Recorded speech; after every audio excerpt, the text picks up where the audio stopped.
पढ़ेंगे class 8 science first lesson crop production and management. इसमें आपको सबसे पहले कुछ बताया हुआ था। इसमें सोइंग टॉपिक चल रहा था। सोइंग टॉपिक में हमने बोला था broadcasting and seed drill.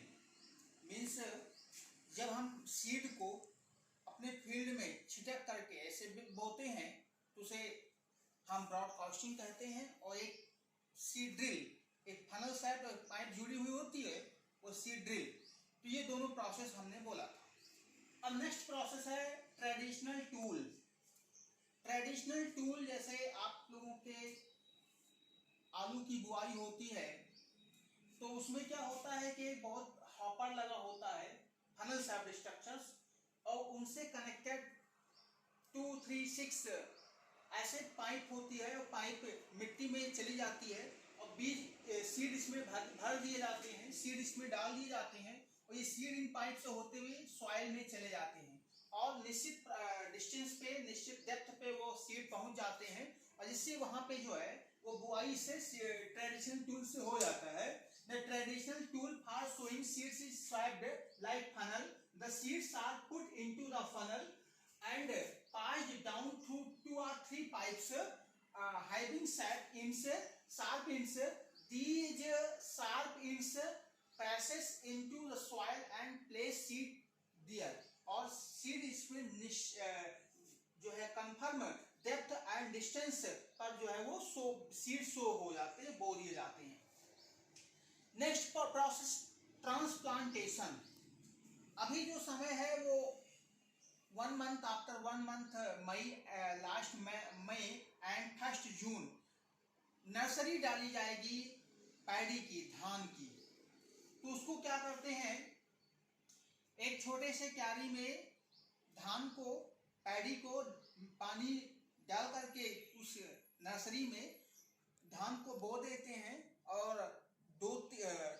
25 days वो सीड प्लांट्स में प्लांटलेट्स में चेंज हो जाते हैं और उसको वहां से निकाल करके एक बड़े फील्ड में उस सीड को लगा देते हैं, उस प्लांट्स को लगा देते हैं, प्लांट कर देते हैं। तो उस पूरे प्रोसेस को हम प्लांटेशन कहते हैं, transplantation.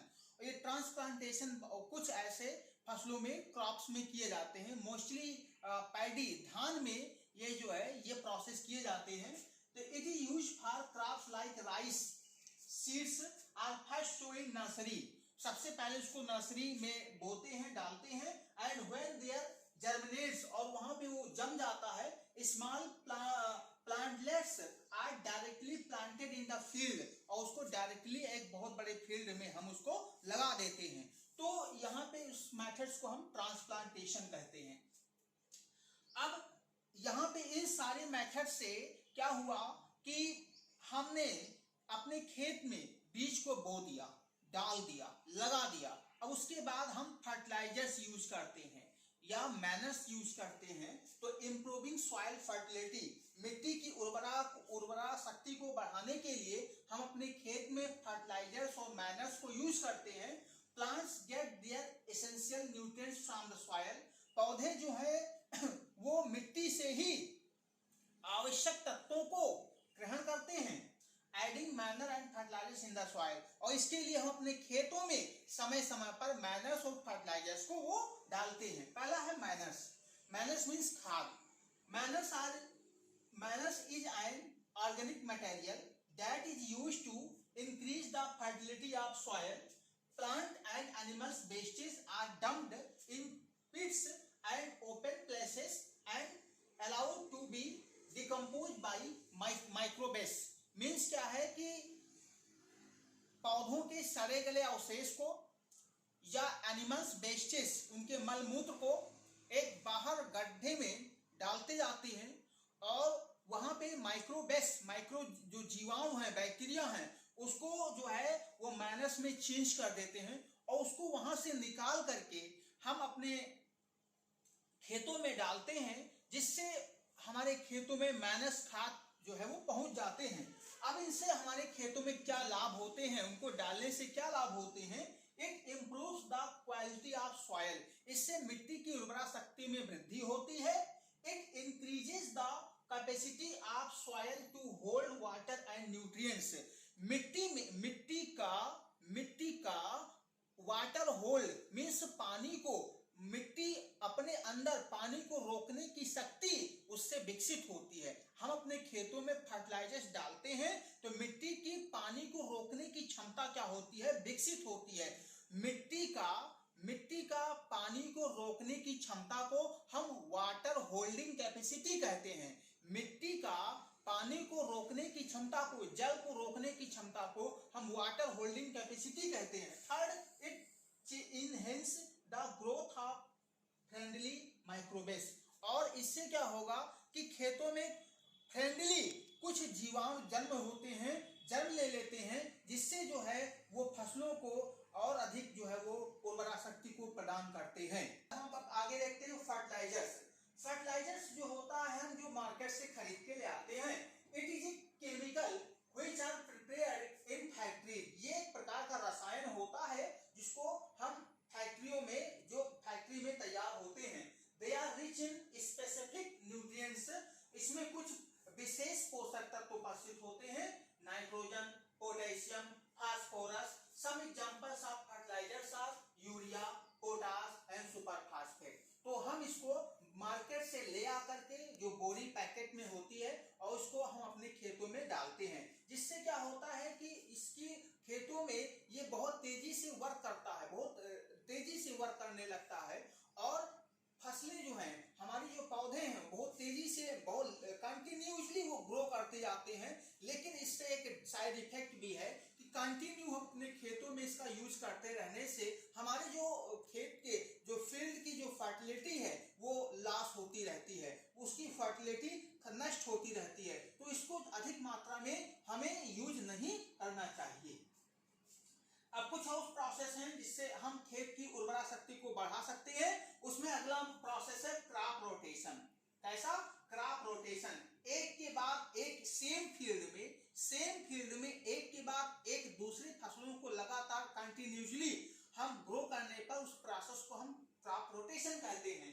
This methods of successive cultivations of different crops in a orderly manner on the same field, it is contrast to one crop system is known as crop rotation. Means one crop next other crops to grow in same field. This process known as the crop rotation. Means क्या है, जैसे कि wheat, गेहूं के बाद दाल वाली फसल को बो दिया गया, उसके बाद फिर उसी फील्ड में हम राइस को बो दिए, तो इस पूरे प्रोसेस को हम क्रॉप रोटेशन कहते हैं। अब दाल वाली बीच में क्या आ गया, दाल वाली फसल को बोने से खेत में क्या लाभ होते हैं? तो यहाँ पे इन फसलों की जो जड़ें होती हैं उनमें कुछ गांठें होती हैं, नोड्स होते हैं। उस नोड्स में एक प्रकार का बैक्टीरिया जिसको राइजोबियम बैक्टीरिया कहते हैं वो उपस्थित होता है। ये राइजोबियम बैक्टीरिया क्या कार्य करता है? ये राइजोबियम बैक्टीरिया जो होता है वातावरणीय नाइट्रोजन को नाइट्रेट में चेंज कर देता है और मिट्टी को दे देता है, जिससे मिट्टी की उर्वरा शक्ति जो है वो बढ़ जाती है। तो लेग्यूम प्लांट जो है वो मिट्टी की उर्वरा शक्ति को बढ़ाने में सहायता करते हैं। मल्टीप्लाई क्रॉपिंग, एक ही समय में एक ही खेत में कई फसलों को एक साथ बोने की प्रक्रिया को हम मल्टीप्लाई क्रॉपिंग कहते हैं। जैसे अभी आपने देखा कि गेहूं के साथ सरसों, मस्टर्ड और जो है वो मटर बो दिया जाता है, या पोटैटो के साथ सरसों मटर ये बो दिया, अर्थात एक साथ 2-3 फसलों के एक साथ बोने की प्रक्रिया को हम मल्टीप्लाई क्रॉपिंग कहते हैं। The practice of growing 2 or more crops on the same pieces of land during the same year is called multiply cropping. Okay, multiply cropping complete. Next, following. अक्सर ये होता है कि कभी-कभी ऐसा होता है कि वन क्रॉप्स के बाद, एक फसल बोने के बाद वो जो खेत है एक सीजन में वो उसमें कुछ नहीं बोया जाता, वो खाली पड़ा रहता है। तो ऐसे जो है प्रोसेस को हम फॉलोइंग कहते हैं। अर्थात एक फसल बोने के बाद वो एक वन सीजन में वो जो पूरा खेत है वो खाली पड़ा रहे, उस पर कुछ ना बोया जाए, तो उससे भी मिट्टी की उर्वरा शक्ति क्या होती है वो बढ़ जाती है। तो उस पूरे प्रोसेस से यहाँ पे मिट्टी की उर्वरा शक्ति जो होती है बढ़ जाती है। राइट करना, उसके बाद साइंस की कॉपी में लर्न लिखना भी है और याद भी करना है।